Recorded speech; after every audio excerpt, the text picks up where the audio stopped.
2023 October 23 ശേഷം എനിക്കൊരു നടുവിനൊരു pain ഉണ്ടായിരുന്നു. മെഡിക്കൽ ഷോപ്പിൽ നിന്ന് ടാബ്ലറ്റ് വാങ്ങി കഴിക്കുകയും വീട്ടിലുള്ള എണ്ണയൊക്കെ എടുത്തിടുമായിരുന്നു. എന്നിട്ട് എനിക്ക് പെയിൻ മാറുന്നില്ല. എക്സാം സ്റ്റാർട്ടായി. 5ാമത്തെ എക്സാമിന് പോയി.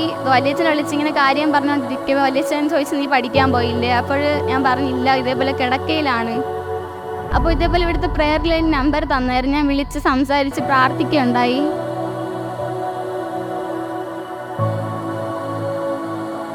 ഒക്ടോബർ മാസം ഒരു 22-ാം തീയതി ഇവിടെ ഫസ്റ്റായിട്ട് ഞാൻ ഇവിടെ വരികയാണ്.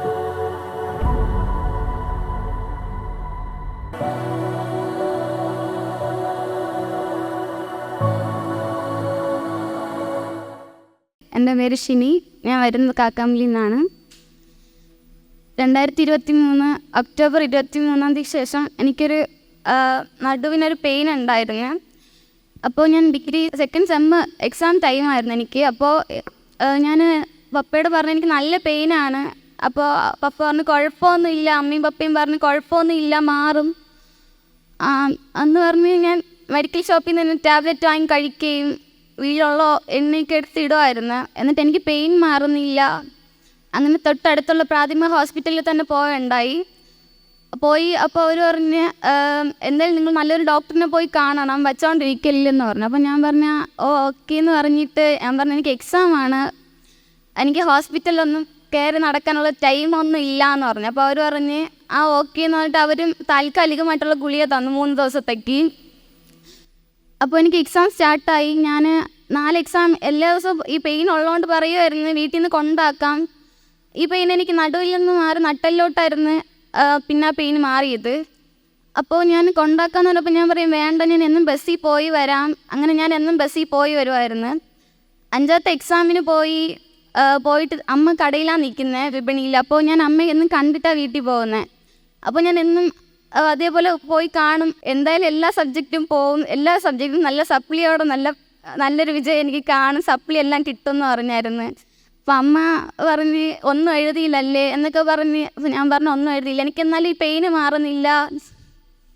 അങ്ങനെ ഇരിക്കെ ഒരു ദിവസം പപ്പ പറഞ്ഞു വലിയച്ഛന് വയ്യ, നീ വലിയച്ഛനെ വിളിച്ചു നോക്കുക. വലിയച്ഛനെ വിളിച്ച് ഇങ്ങനെ കാര്യം പറഞ്ഞുകൊണ്ടിരിക്കുമ്പോൾ വലിയച്ഛൻ ചോദിച്ചു, നീ പഠിക്കാൻ പോയില്ലേ? അപ്പോൾ ഞാൻ പറഞ്ഞില്ല, ഇതേപോലെ കിടക്കയിലാണ്. അപ്പോൾ ഇതേപോലെ ഇവിടുത്തെ പ്രെയർ ലൈൻ നമ്പർ തന്നായിരുന്നു. ഞാൻ വിളിച്ച് സംസാരിച്ച് പ്രാർത്ഥിക്കുകയുണ്ടായി. അങ്ങനെ എന്നും പ്രാർത്ഥിക്കുമായിരുന്നു. ഒക്ടോബർ മാസം ഒരു 22-ാം തീയതി ഇവിടെ ഫസ്റ്റായിട്ട് ഞാൻ ഇവിടെ വരികയാണ്. എൻ്റെ വലിയച്ഛനും വലിയമ്മയാണ് ഇവിടെ കൊണ്ടുവരുന്നത്. അതുവരെ ഞാൻ അനുഭവിച്ച വേദന ഇവിടെ വന്നപ്പോൾ എനിക്ക് വേദന ഒട്ടും ഇല്ലായിരുന്നു.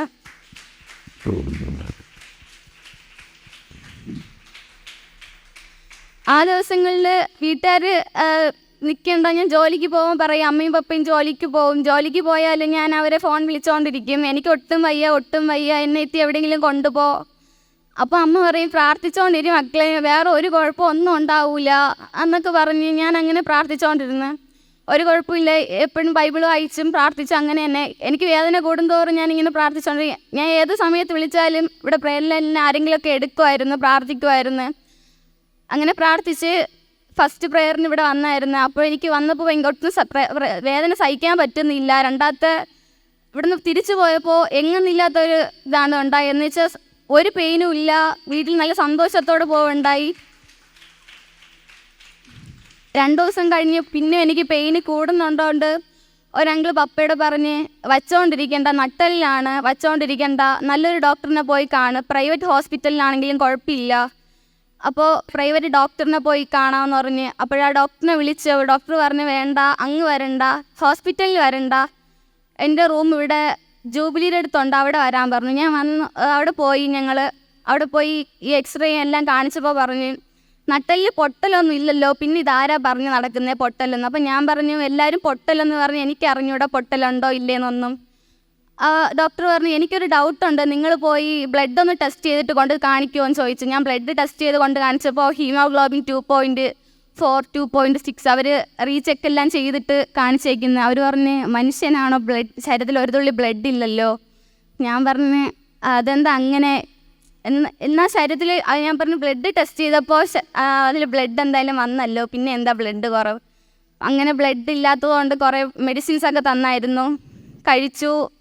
അവർ പറഞ്ഞു ബ്ലഡ് ഇനിയും ചെക്ക് ചെയ്തിട്ട് കൊണ്ട് കാണിക്കണം. ഞാനിവിടെ കണ്ടിന്യൂസ്ഡ് ആയിട്ട് പ്രയറിന് വന്നുകൊണ്ടിരുന്നു. പിന്നീട് എനിക്ക് ആ മെഡിസിൻ പകുതിയിൽ വെച്ച് നിർത്തേണ്ടി വന്നു. എനിക്ക് കഴിക്കണമെന്നൊരു താല്പര്യം ഇല്ലായിരുന്നു. വീട്ടുകാർ പറയും ഇത്രയും പൈസ കൊടുത്ത് മെഡിസിൻ വാങ്ങിച്ചിട്ട് നീ കഴിക്കാതിരിക്കുന്നത് ശരിയല്ല. ഞാൻ പറഞ്ഞു വേണ്ട, എനിക്ക് മെഡിസിൻ ഒന്നും വേണ്ട എന്ന് പറഞ്ഞ് ഞാൻ പകുതിയിൽ വെച്ച് മെഡിസിൻ നിർത്തി. എന്നാൽ ഇവിടെ പ്രാർത്ഥനയ്ക്ക് കണ്ടിന്യൂസ്ഡ് ആയിട്ട് വന്നുകൊണ്ടിരുന്ന 3 ഹീലിങ്ങിനെങ്കിലും പങ്കെടുത്തു. ബ്ലെസ്ഡ് പ്രോഡക്റ്റ്സ് എല്ലാം ഉപയോഗിച്ചു. അതിനെ തുടർന്ന് നന്നായിട്ട് ഇപ്പോൾ പഠിക്കാൻ പോകുന്നു. ഇപ്പോൾ 4th സെമസ്റ്ററിൽ പഠിച്ചുകൊണ്ടിരിക്കുന്നു. 3rd സെമസ്റ്ററിൻ്റെ എക്സാം നടന്നുകൊണ്ടിരിക്കുന്നു. ഇത്രയും സുഖത്തോടെ നടത്തിയ ദൈവത്തിന് എത്ര നന്ദി പറഞ്ഞാലും മതി വരില്ല. കാക്കമിലെ കൺവെൻഷൻ്റെ ഫസ്റ്റ് ദിവസം എൻ്റെ 2nd സെമസ്റ്ററിൻ്റെ റിസൾട്ട് വന്നു. എല്ലാ സബ്ജക്റ്റിലും നല്ല വിജയത്തോടെ വിജയിക്കുവാൻ എനിക്ക് അവസരം ദൈവം ഒരുക്കി. എത്ര നന്ദി പറഞ്ഞാലും മതി വരില്ല. പ്രാർത്ഥിച്ച ബ്രദറിനും സൗഖ്യം ദൈവത്തിനും 1000 നന്ദി പറഞ്ഞുകൊണ്ട് എൻ്റെ സാക്ഷ്യത്തിൽ നിന്നൊരു